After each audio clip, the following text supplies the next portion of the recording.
नमस्कार, आप देख रहे हैं अपना छत्तीसगढ़। मैं हूं आपके साथ शिल्पा।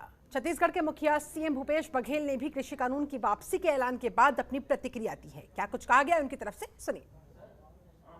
इसके किसान इससे जीते हैं और मोदी का अहंकार हारा है।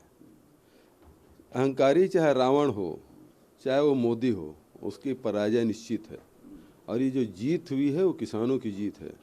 साल भर से ऊपर किसान आंदोलन कर रहे थे और पूरे देश के किसानों को कभी ठलवा, कभी आतंकवादी, कभी चीनी समर्थक, कभी पाकिस्तानी समर्थक, क्या क्या उनको नहीं कहा गया भारतीय जनता पार्टी के नेताओं के द्वारा। आखिर में उसे झुकना पड़ा। तो निश्चित रूप से किसानों की देश से मोदी जी को माफ़ी मांगना चाहिए, किसानों से माफ़ी मांगना चाहिए, पूरे भारतीय जनता पार्टी को माफ़ी मांगना चाहिए। 600 किसान जिनकी मृत्यु हुई, लाखों हजारों लोग जिन्हें प्रताड़ित किया गया, उनसे माफ़ी मांगना चाहिए और उनको मुआवजा मिलना चाहिए। और राहुल जी तो पहले से ही बोले थे कि ये तीनों कानून वापस लेने होंगे और सबसे पहले ट्रैक्टर रैली राहुल गांधी ही किए थे। छत्तीसगढ़ के मुख्यमंत्री भूपेश बघेल ने चरोदा, भिलाई, जामुल और रिसाली के लोगों को करोड़ों रुपए के विकास कार्यों की सौगात दी। इस दौरान उनका भिलाई आगमन के साथ ही कई स्थानों पर काफी गर्मजोशी के साथ स्वागत हुआ। प्रदेश के मुख्यमंत्री को अपने बीच पाकर कांग्रेस पार्टी से जुड़े हुए लोगों में उत्साह का माहौल देखने को मिला। अपने प्रोटोकॉल के तहत मुख्यमंत्री जामुल पहुंचे और नगर पालिका परिषद में करीब 7 करोड़ के विकास कार्यों का भूमि पूजन किया। इसके बाद भिलाई चरोदा में बढ़ती हुई महंगाई को लेकर जन जागरण रैली निकाली गई, जिसमें मुख्यमंत्री के साथ प्रदेश के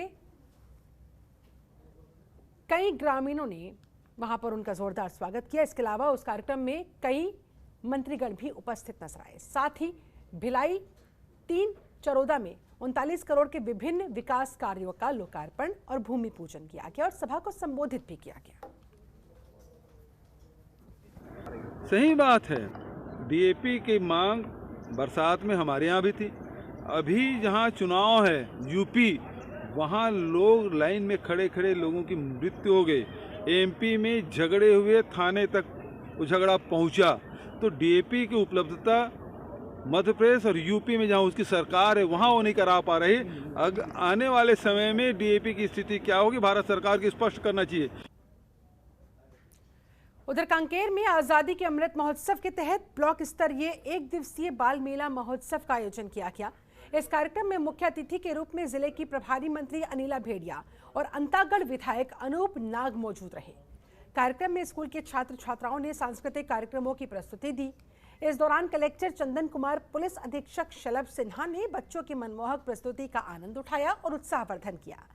इस दौरान विधायक शिशुपाल शौर्य ने इस कार्यक्रम की जमकर प्रशंसा करते हुए कहा, कोरोना काल के बाद इस तरह का पहला और भव्य कार्यक्रम ये है।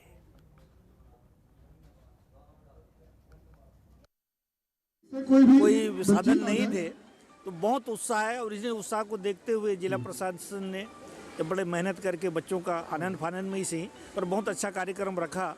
मैं सारे बच्चों को, प्रतिभागियों को, स्कूल के हमारे प्राचार्य हैं, हमारे पूरे स्टाफ है जिन्होंने दिन रात मेहनत करके बच्चों को तैयार किया है। तो मैं समझता हूँ कि कोरोना काल के बाद एक ऐसा रंगारंग कार्यक्रम है। मैं आप सब लोग देख रहे हैं कि इतना उत्साह है बच्चों में, तो ये एक शुरुआत है और आगे से पूरे हमारे पूरे ब्लॉक में, पूरे जिले में इस तरह के छोटे छोटे कार्यक्रम होंगे। वहीं छत्तीसगढ़ के पूर्व मुख्यमंत्री डॉक्टर रमन सिंह दुर्ग जिले के दौरे पर रहे। इस दौरान पद्मश्री से सम्मानित राधेश्याम बारले के भिलाई निवास पहुंचे और डॉक्टर रमन सिंह ने राधेश्याम बारले का सम्मान किया और कहा कि बारले पर बाबा गोरू घासीदास की कृपा रही है। अंतर्राष्ट्रीय स्तर पर वर्षों तक पंथी को दुनिया के अंदर लोकप्रिय बनाया। उन्होंने बारले को छत्तीसगढ़ की पंथी कला का रत्न बताया और साथ ही डॉक्टर रमन सिंह ने सीएम भूपेश बघेल पर भी जमकर निशाना साधा और कहा कि भूपेश बघेल सिर्फ भूमि पूजन करते रह जाएंगे। पिछले 3 सालों में विकास के कोई नए काम नहीं हुए, काम हुआ है तो सिर्फ और सिर्फ कागजों में विकास हुआ है।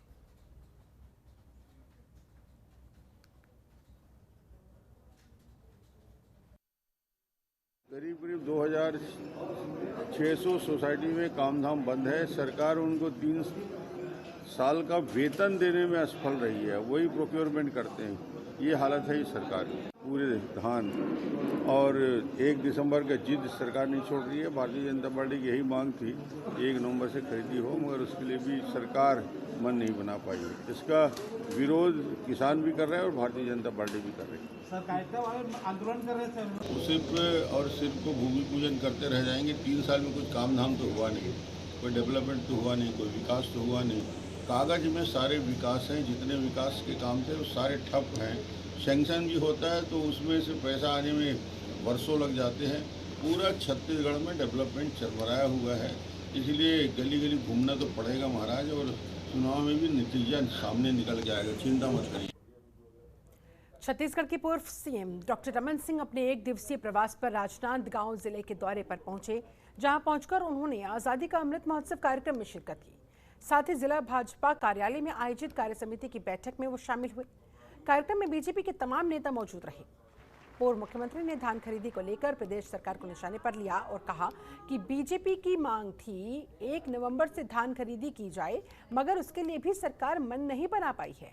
इसका विरोध किसान भी कर रहे हैं और भारतीय जनता पार्टी भी कर रही है। साथ ही प्रदेश भर में लगभग 2600 सोसाइटियों में काम धाम बंद कर दिया गया। सरकार साल का वेतन देने में भी असमर्थ रही है।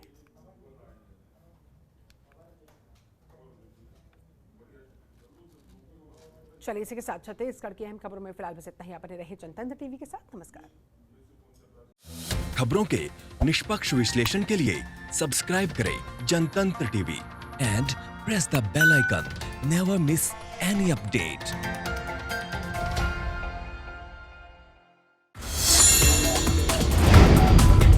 Download the Janatantra TV app, available on Google Play and App Store. Download it now.